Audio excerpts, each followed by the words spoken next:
This video will show you how to maintain the transmission for your two-wheel drive / Stampede, Rustler, or Bandit. This will work with the XL5 or for the VXL. This video can also be used as a guide to show you how to replace a broken transmission case or damaged gears located within. I'm going to be demonstrating this with my Stampede and with my Rustler. Now the Rustler has the same setup as the Bandit, and the Stampede has nearly the same setup as the Slash. Taking apart your transmission isn't really that hard to do, but it can take a long time. Depending on your skill level, it can take anywhere from 30 minutes to 2 hours. However, it is highly suggested that you clean your transmission and re-grease it once every 6 to 12 months. For some people this isn't enough and they do it every 3 to 6 months or after even every race. But for now, I just suggest every 6 to 12 months you do this at least once. Here's a list of the things that you're going to need in order to pull this off. You're going to need 2 different types of grease in order to do this. For one, you're going to need a grease that goes inside your differential gear. For me, I use molybdenum grease. Many people use many different things. However, if this is the first time you're doing this, I suggest you go with the Traxxas brand silicone grease. You're also going to need a grease to cover the gears that are inside your transmission. For that, you're going to need white lithium grease. However, just like before, many people use many different types of brands. If this is your first time, I suggest you go with Traxxas brand white lithium grease. And these are the 2 greases that you're going to need in order to maintain your transmission properly, or to replace any broken parts or gears located within your transmission. With the brands that I have chosen, I only chose them because they were readily available. Otherwise, I highly suggest Traxxas' brand of silicone grease and white lithium grease. If you're just going to be replacing broken parts and not working with a differential gear, then all you're going to need is white lithium grease. These are the tools that you're going to need. For an XL5, you need a small and medium screwdriver, as well as a 4-way socket wrench that Traxxas provides you with when you purchase one of their models. You're also going to need the small hex wrench or a small hex screwdriver to remove the grub screw that is located on the pinion gear. For the VXL, you're also going to need the 4-way socket wrench as well as a hex screwdriver set. For my experience, I highly suggest that you get a star-shaped hex screwdriver. The one with the flat edges seems to strip the head of the screws much easier than the one with the star-shaped pattern. You're going to need basic electrical tape and scissors. These are the things that I choose in order to clean the inside of the transmission case as well as the gears. Coffee filters, toothpicks, Q-tips, paper towels, and WD-40. The reason why I use coffee filters is because they don't leave any lint behind when you wipe things clean. For professionals, keeping debris out of your transmission is a must. However, if you do not have any coffee filters, paper towels work just as well. And for the last thing, I highly suggest some small Ziploc bags. This is a great way in order to keep everything organized and prevents you from losing parts easily. Once you have all these things, it's time to go ahead and move on to breaking down your transmission. The first thing that you're going to want to do is remove the gears that are located inside of the gear box. To do this, go ahead and remove the rear back tire using your socket wrench. It's only held in with a 4mm nut. With the nut removed, put it in a safe place. Now you're going to take off the tire, which will easily slide off. Use it as a prop underneath the chassis. Now you can easily reach the 2 screws that hold in the cover. There is one located there and one below right there. Undo those screws. With the 2 screws removed, you're going to notice that one is smaller than the other. However, we don't need to worry about that now. Go ahead and put these in a safe place. Next, you're going to want to go ahead and pull off the gear cover. Now you have access to the spur and pinion gears.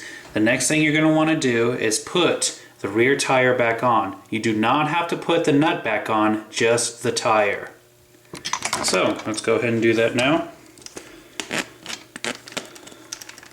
Just like that. Now what you're going to want to do is get your 4-way socket wrench, use the 4mm side, and you're going to want to hold the RC down in place and unscrew.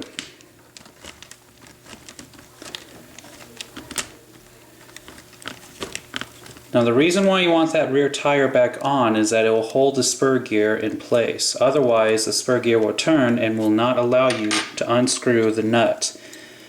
Next, you're going to want to go ahead, get the nut, the spring, the spur gear, the slipper clutch plate, the slipper clutch backing, and there's a little metal bar that slides in through the drive shaft. You're going to want to set all these things in a safe place. And this is the reason why I highly suggest small Ziploc bags. If you lose any of these parts, you are going to have to replace them. And with pieces as small as that little bar, you can understand why it's so easy to lose them. With that all taken care of, you can now remove the tire. You will not be putting it back on. For the next thing that you're going to want to do is you're going to remove the pinion gear, and it's held in with a single grub screw. This is one of those times where I highly suggest that you use a star-shaped hex screwdriver, because I have stripped so many of these grub screws using the flat-sided screwdrivers. If you're having a hard time removing the pinion gear after you've undone the grub screw, you can just use a flat screwdriver, put it behind, and turn it slightly. It should come right off. Now it's time to go ahead and remove the motor. To unplug the motor from the ESC, you're going to want to go ahead and pull apart these cables. Now you're going to want to grab below the top cylinder, hold it firmly, and then grab the top base of the outer cylinder and pull apart. And as simple as that. For the VXL, there's 3 cables, but it's the same process. Grab the very base and very top and pull them apart. Just like that. Then you can just pull the cables right through the rear shock tower. Next, you're going to want to remove these 2 screws completely. These are the only 2 screws that hold the motor to the transmission case.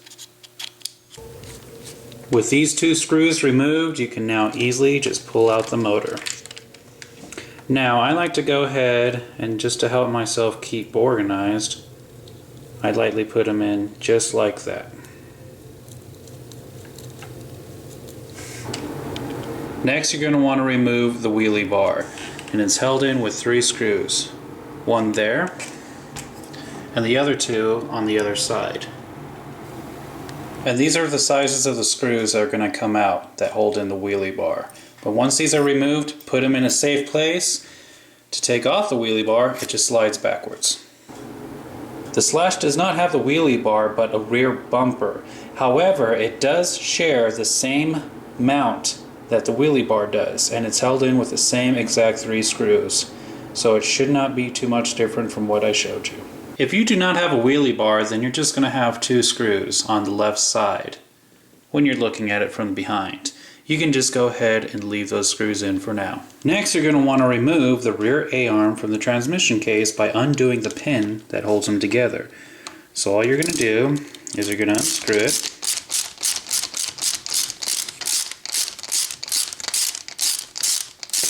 When it doesn't come out anymore, just go ahead and pull it out. Now, the rear A-arm should come right off.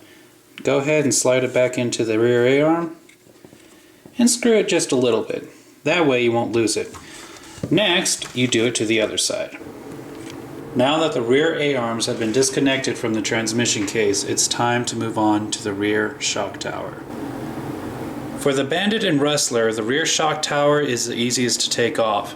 There's only 4 screws that hold it in, and they are all very easily accessible. So that's what you do. Take out those 2 screws and those 2. With these 4 taken care of, go ahead and put them in a safe spot, and you're ready to take off the rear shock tower. Now, this whole thing is only held on now with the drive shafts. Those just slide apart. So do that with each side. And now this can come completely off. Just like that. Now I'll show you how to reassemble this, so don't worry. Just go ahead and set this to the side and forget about it for now. Now for the Slash and Stampede. Both of them share this rear upper body mount. Now you're going to have to take it off in order to reach these 2 back screws. Luckily though, it's only held in with 4 screws that are easily accessible. Now you can go ahead and set that off to the side. For the slash, you can now reach all 4 of the screws.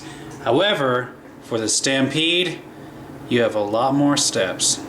For the remaining screws on the Stampede, they can be rather hard to get to. You might very well have to take off the receiver box as well as ESC, but luckily those are only held in with 2 screws each. For the waterproof receiver box, I have to remove this screw and that screw. For the ESC, I have to remove this screw and that one. With those screws undone, all you have to do is put the receiver box and the ESC into the battery compartment. Now, you have full easy access to all 4 of the screws. Go ahead and remove them. Just like I showed you with the Rustler, put these screws in a safe place. Pull off the drive shafts from each other.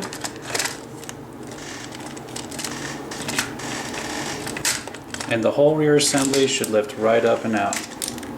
After taking out the rear shock tower, if you had to remove the ESC and the receiver box for the Stampede, go ahead and reattach them. The reason why I ask you to do that is you are going to have to go ahead and turn the RC completely over at this point so you can reach the last 6 screws. For the Rustler and the Bandit, the transmission case is actually hooked up directly to the chassis using 6 screws. But with the Slash and the Stampede, it's hooked up to a skid plate, which is hooked up to the chassis. But they do have the same 6 screws that hold them down. So go ahead and undo those last screws. Set those screws in a safe place, and now you just have to flip it upside down. And to remove it, you're going to pull it straight up from the chassis. Just like that. For the Slash and Stampede, it's the same concept. Just pull it straight up and it should come right off. And finally, there is a transmission. This is what we're trying to get to. But first, we do have to remove the top part of the drive shaft. The drive shaft is connected to the differential gear using this one single grub screw. So go ahead, unscrew it. Once it doesn't come out anymore, you're going to want to pull it out because it is extended. If it doesn't come out, then what you can do is just push it out through the other side. But once it's gone, you just have to pull off the drive shaft.